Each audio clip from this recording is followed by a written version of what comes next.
Hi ನಮಸ್ಕಾರ, welcome back to my cooking channel. ನಾನಿವತ್ತು chocolate ಕೇಕನ್ನು ಹೇಗೆ ಮಾಡೋದು ಅಂತ ತೋರಿಸ್ಕೊಡ್ತಾ ಇದ್ದೀನಿ. ಬನ್ನಿ ನೋಡೋಣ ಇದಕ್ಕೆ ಏನೇನು ಬೇಕು ಅಂತ. ಇದಕ್ಕೆ 1 ಕಪ್ ರಾಗಿ ಹಿಟ್ಟಿಗೆ ಅರ್ಧ ಕಪ್ಪು ಗೋಧಿ ಹಿಟ್ಟನ್ನು ಹಾಕ್ತಾಯಿದ್ದೀನಿ. 1/4 ಕಪ್ಪು ಕೋಕೋ ಪೌಡರ್ನ ಹಾಕಿದ್ದೀನಿ. 1 table spoon cornflour, 2 table spoon ಹಾಲಿನ ಪುಡಿ, ಹಾಗೆ 1 ಟೀ ಸ್ಪೂನ್ ಬೇಕಿಂಗ್ ಪೌಡರ್, ಅರ್ಧ ಟೀ ಸ್ಪೂನ್ ಬೇಕಿಂಗ್ ಸೋಡಾ, ಅರ್ಧ ಟೀ ಸ್ಪೂನು ಉಪ್ಪನ್ನು ಹಾಕಿಬಿಟ್ಟು ಈ ಥರ ಜರಡಿ ಹಿಡ್ಕೋಬೇಕು ಹಿಟ್ಟನ್ನು. ನೋಡಿ ಈಗ ರೆಡಿಯಾಗಿದೆ.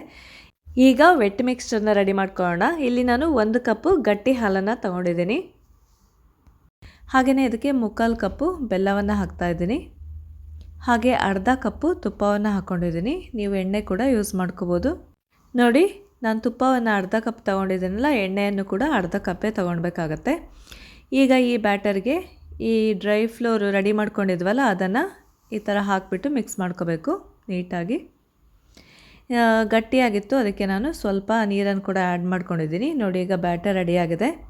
ಈ ಬ್ಯಾಟರ್ಗೆ 1/4 ಕಪ್ಪು ಒಣಕೊಬ್ಬರಿಯನ್ನು ಹಾಕ್ತಾಯಿದ್ದೀನಿ. ಹಾಗೆ ಇದಕ್ಕೆ ತುರಿದಿರ್ತಕ್ಕಂಥ ಕ್ಯಾರೆಟ್ನ ಹಾಕ್ತಾಯಿದ್ದೀನಿ.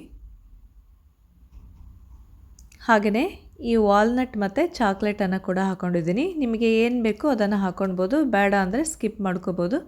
ಹಾಗೆಯೇ ಅರ್ಧ ಹೋಳಿಗೆ ನಿಂಬೆಹಣ್ಣಿನ ರಸವನ್ನು ಕೂಡ ಹಾಕ್ಕೊಂಡಿದ್ದೀನಿ. ಬನ್ನಿ ಈಗ ಈ ಪಾತ್ರೆಗೆ ಈ ವ್ಯಾಕ್ಸ್ ಪೇಪರ್ನ ಹಾಕ್ಕೊಳ್ಳೋಣ. ಈಗ ಚಾಕ್ಲೇಟ್ ಬ್ಯಾಟರ್ ರೆಡಿಯಾಗಿದೆ. ಈ ವ್ಯಾಕ್ಸ್ ಪೇಪರ್ನ ಈ ಥರ ಕಟ್ ಮಾಡಿ ಹಾಕ್ಕೊಳ್ಳೋಣ. ಮೊದಲಿಗೆ ಈ ಪಾತ್ರೆಗೆ ಸ್ವಲ್ಪ ಎಣ್ಣೆಯನ್ನು ಕೂಡ ಸವರ್ಕೋಬೇಕಾಗತ್ತೆ. ನೋಡಿ ಈಗ ವ್ಯಾಕ್ಸ್ ಪೇಪರ್ನ ಈ ಥರ ಕಟ್ ಮಾಡಿ ಹಾಕ್ಕೊಳ್ಳೋಣ. ಈಗ ಇದಕ್ಕೆ ಬ್ಯಾಟರ್ನ ಹಾಕ್ಕೊಳ್ತಾ ಇದ್ದೀನಿ, ಚಾಕ್ಲೇಟ್ ಬ್ಯಾಟರ್. ಅದ್ರ ಮೇಲ್ಗಡೆ ಚಾಕೋ ಚಿಪ್ಸ್ನ ಕೂಡ ಹಾಕ್ತಾ ಇದ್ದೀನಿ. ನೀವು ನಟ್ಸನ್ನು ಕೂಡ ಹಾಕ್ಕೊಳ್ಬೋದು. ನೋಡಿ ಈ ಥರ ಬೇಕ್ ಮಾಡ್ಕೊಳ್ತಾ ಇದ್ದೀನಿ ಇದನ್ನು. ಕೆಳಗಡೆ ಉಪ್ಪನ್ನು ಹಾಕ್ಕೊಂಡಿದ್ದೀನಿ. ನೋಡಿದ್ರೆ ಬೇಕಾದಮೇಲೆ ಈ ಥರ ನಮ್ಮ ಚಾಕ್ಲೇಟ್ ಕೇಕ್ ರೆಡಿ ಆಗುತ್ತೆ. ಈ ಥರ ನೋಡಿ, ಏನು ಕ್ರಮ್ಸ್ ಎಲ್ಲ ಸ್ಟಿಕ್ ಆಗಬಾರ್ದು, ನೀಟಾಗಿ ಬಂದರೆ ಚಾಕ್ಲೇಟ್ ಕೇಕು ರೆಡಿಯಾಗಿದೆ. ನೀವು ಕೂಡ ಮನೆಯಲ್ಲಿ ಖಂಡಿತ ಟ್ರೈ ಮಾಡಿ ನೋಡಿ ಈ ಆರೋಗ್ಯಕರವಾದ ಚಾಕ್ಲೇಟ್ ಕೇಕನ್ನು. ನಾನು ಇದರಲ್ಲಿ ವಾಲ್ನಟ್ಟು, ಕ್ಯಾರೆಟ್, ಹಾಗೆಯೇ ಒಣಕೊಬ್ಬರಿ ಎಲ್ಲ ಯೂಸ್ ಮಾಡಿದ್ದೀನಿ. ನಿಮಗೆ ಏನು ಬೇಕು ಅದನ್ನು ಹಾಕ್ಕೊಂಡು ಮಾಡ್ಕೊಳ್ಳಿ, ಯಾವುದು ಬೇಡ ಅದನ್ನು ಸ್ಕಿಪ್ ಮಾಡ್ಕೋಬೋದು. ಈ ರೀತಿ ನೀವು ಕೂಡ ಸುಲಭವಾಗಿ ಚಾಕ್ಲೇಟ್ ಕೇಕನ್ನು ಮನೆಯಲ್ಲಿ ಮಾಡ್ಬೋದು. ಮಕ್ಕಳಿಗೂ ಕೂಡ ಆರೋಗ್ಯಕರವಾಗಿರುತ್ತೆ. ಓಕೆ ಫ್ರೆಂಡ್ಸ್, ಈ ಸಾಫ್ಟ್ ಹಾಗೆ ಫ್ಲಫಿಯಾದ ಚಾಕ್ಲೇಟ್ ಕೇಕನ್ನು ಮನೆಯಲ್ಲಿ ನೀವು ಕೂಡ ಒಂದ್ಸಲ ಮಾಡಿ ನೋಡಿ.